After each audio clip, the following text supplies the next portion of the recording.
Bologna is the vibrant capital of the Emilia-Romagna region in northern Italy, frequently celebrated for its rich history, prestigious academic heritage, and world-class culinary scene. Bologna is affectionately known by three distinctive titles that define its identity. The first nickname is Laudata, which means the learned. It is home to the University of Bologna, founded in 1088, which is the oldest university in continuous operation in the Western world. The second one is La Grassa, which means the fat, a testament to its status as Italy's gastronomic capital, serving as the birthplace of tagliatelle al ragu, the original bolognese, tortellini, and mortadella. The third one is La Rosa, which means the red, named for the characteristic terracotta hues of its medieval rooftops and its historically left-leaning political culture. Bologna is a major rail hub. You can reach Florence in 35 minutes and Milan in about an hour using Trenitalia or Italo.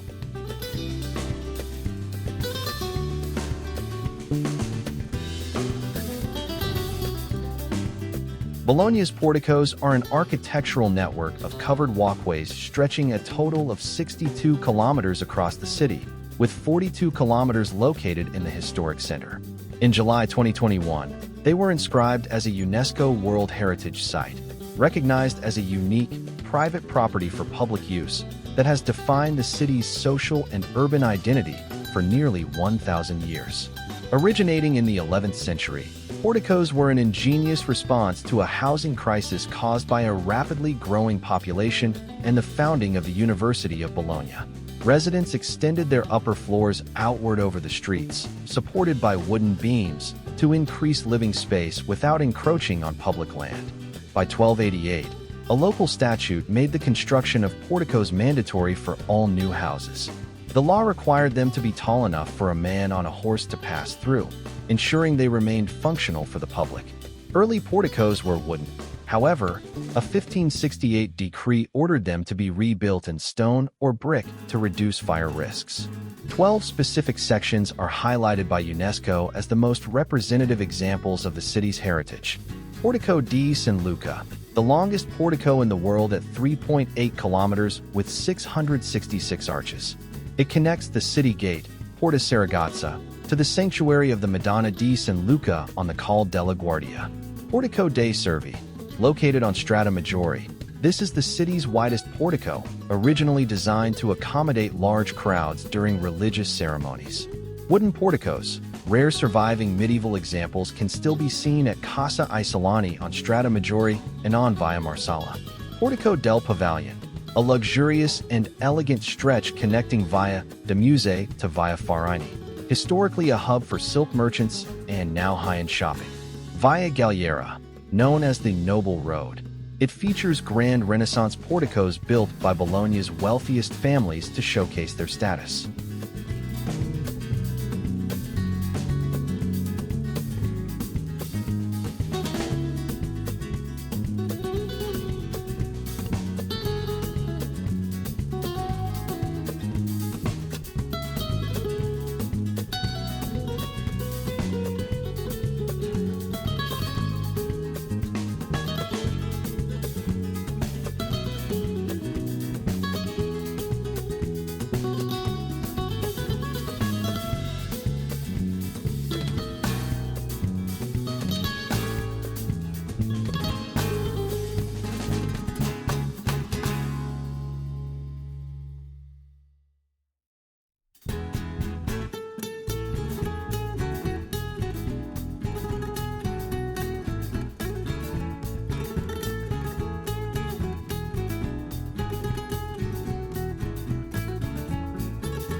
The Fountain of Neptune is a 16th-century Mannerist masterpiece and a primary symbol of Bologna.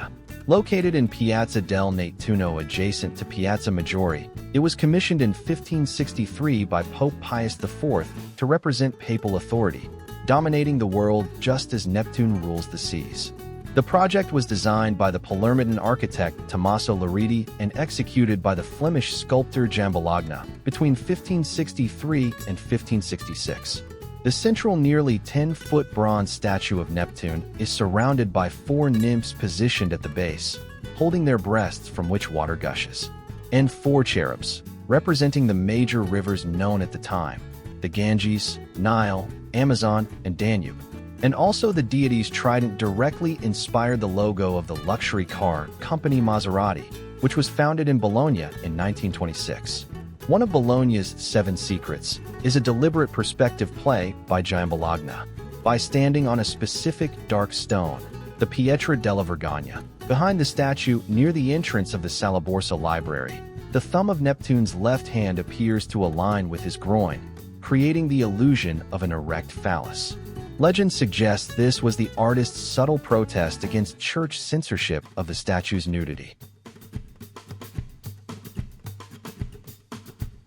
Piazza Maggiore is the monumental heart of Bologna, a massive pedestrian square that has served as the city's civic, religious, and social center since the 13th century. Unlike many European squares, it was not built by the church or a noble family, but by the municipality to symbolize the power of the city's commune. The center of the square features a unique, raised rectangular platform known as the Crescent One, Big Growth, built in 1934. Local superstition warns university students never to cross the square diagonally or walk across the Crescent One, as it is said to prevent or delay graduation. On the side of the platform facing the Palazzo del Podesta, you can see damage from an American tank that drove over it on April 21, 1945, the day Bologna was liberated. The chips were left as a memorial to the event. Piazza Maggiore remains a vibrant hub for major cultural and sporting events.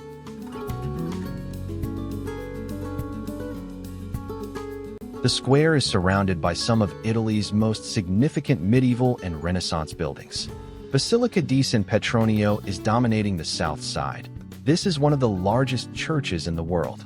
It is famous for its unfinished facade, which is half covered in white and pink marble and half exposed brick. Palazzo di Accurcio, City Hall, is a complex of buildings housing the municipal government since 1336. It includes the clock tower, which offers 360-degree views of the city. Palazzo del Podesta is the oldest building on the square, built around 1200. Beneath its central arch, the Voltone del Podesta, there is a wireless telephone acoustic effect where you can whisper into one corner and be heard clearly by someone in the opposite corner. Palazzo dei Banchi is designed in the 16th century. Its elegant 15-arch facade was built to hide the narrow, cluttered streets of the Quadrilatero, the city's historic market district, behind it.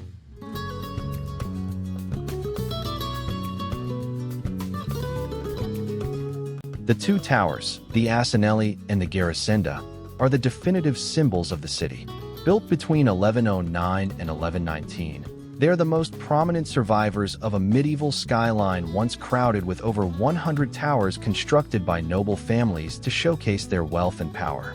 Access to the towers is severely restricted due to a structural crisis. Garisenda Tower, the leaning tower currently sealed off due to a high risk of collapse. Monitoring in late 2023 detected critical shifts in its tilt, leading to the construction of a 5-meter protective barrier to contain debris.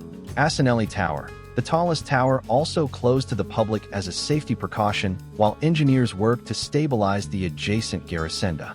In May 2025, the mayor of Bologna announced a stabilization plan expected to allow the area to reopen by late 2028. The project is estimated to cost €20 million.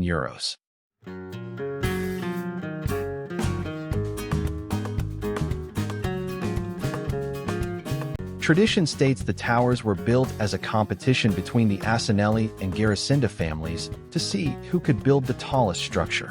Garisenda's tilt, its dramatic 4-degree lean, was caused by early subsidence of the ground.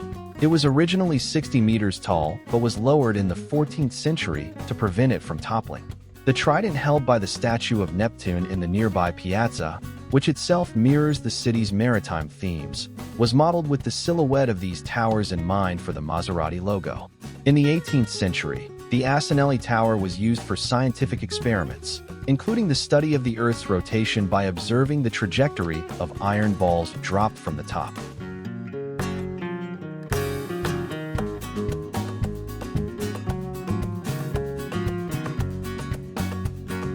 The Biblioteca Sala is Bologna's premier public multimedia library, housed within the historic Palazzo di Accursio overlooking Piazza del Nettuno. Opened in 2001, it serves as a modern cultural hub where ancient history and contemporary learning coexist under one roof. The library's most famous feature is its transparent crystal floor in the central hall, which allows visitors to peer down at the ruins of ancient civilizations. These remains date from the Villanovan culture, 7th century BC, to the Roman city of Bologna. The name originates from its time as the Sala Borsa stock exchange hall in the late 19th century. The interior boasts high vaulted ceilings, 19th century frescoes, and a large skylight. You can descend to the basement to walk through the excavations, which include ancient Roman street pavements, wells, and a basilica's foundations.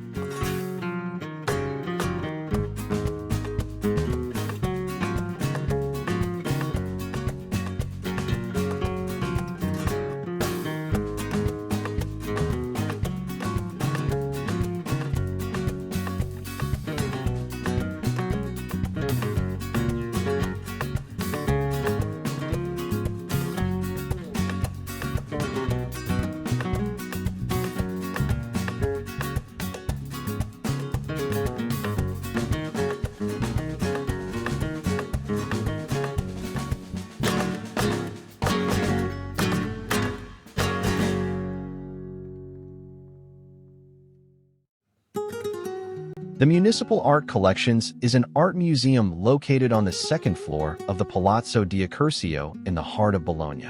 Housed in what were formerly the lavish apartments of the cardinal legates, the museum displays a vast collection of paintings, sculptures, and decorative arts ranging from the 13th to the 19th centuries. The museum resides in historical rooms like the Galleria Vidoniana, commissioned in 1665 by Cardinal Pietro Vidoni. These rooms feature intricate quadratura, architectural illusionism, ceiling paintings by artists such as Domenico Sani. The collection is not merely an art gallery but a preservation of historical interior design, showcasing period furniture, clocks, and porcelain alongside masterpieces. A major highlight in Room 3 is a scale model depicting the city in the Middle Ages, crowded with the famous defensive towers that once dominated the skyline. The museum features works by prominent Bolognese and Italian artists, including Donato Credi, Pelagio Pelaghi, and Prospero Fontana. Rare early religious pieces, such as the Crocifisso painted around 1265, are among the oldest items on display. The Museum of San Colombano houses the Tagliavini collection, an internationally renowned assembly of ancient musical instruments. Located in a beautifully restored church complex dating back to 616 AD, the museum integrates architectural history with the art of early music. The collection was donated by the Bolognese scholar and musician Luigi Ferdinando Tagliavini. It features over 90 rare instruments, primarily keyboard-based, including harpsichords, spinets, clavichords, and organs. A unique aspect of this museum is that almost all instruments are fully functional and used for regular concerts, allowing visitors to hear the authentic sounds of the 16th to 19th centuries. Key items include a 1679 harpsichord by Giovanni Battista Giusti and a rare 16th century Neapolitan spinet. The museum is housed in the San Colombano complex, which comprises several historical layers. A 13th century crypt was rediscovered during renovations in 2005, containing a rare crucifixion mural from the same era. The upper oratory is decorated with a stunning cycle of frescoes depicting the Passion of Christ, painted by pupils of the Carracci school, including Guido Reni and Domenichino. The complex also hosts a specialized music library containing approximately 15,000 items, including rare organ texts and CDs.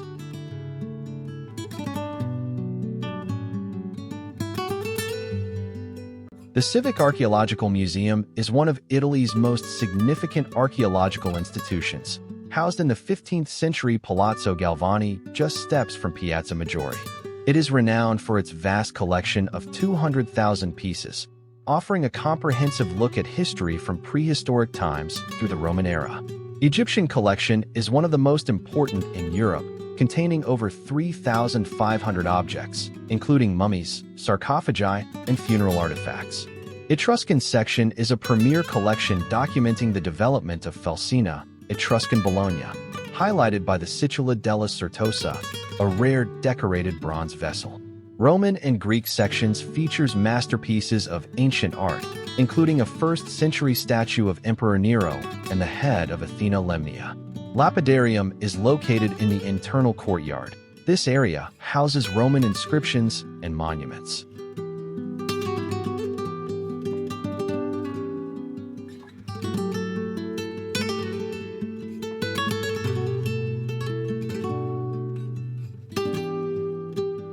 The Museum of the History of Bologna, located within the medieval Palazzo Pepoli Vecchio, is an innovative, multimedia museum dedicated to the 2,500-year evolution of the city. Unlike traditional history museums, it uses immersive storytelling, 3D films, and interactive exhibits to trace Bologna's journey from its Etruscan roots, Falsina, to the modern day. A striking glass and steel tower designed by architect Mario Bellini rises in the center of the covered courtyard, housing elevators and staircases that bridge the ancient palace with modern design. One of the most popular sections is an interactive, video-immersive installation that recreates the hidden network of canals and hydraulic systems that once powered Bologna's industry. Visitors can experience a virtual flight over medieval Bologna, seeing the city as it appeared when it was crowded with over 100 towers. The exhibition is spread across 35 rooms organized both chronologically and thematically, covering topics such as Bologna's religious rituals, its scientific and musical heritage, and its legendary university.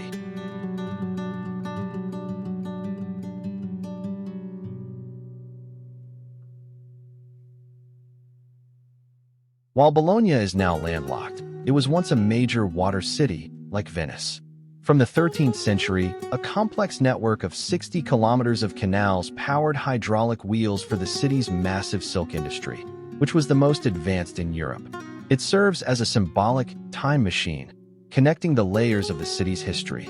It also pays homage to Bologna's medieval skyline, which was once dominated by over 100 defensive stone towers built by rival noble families.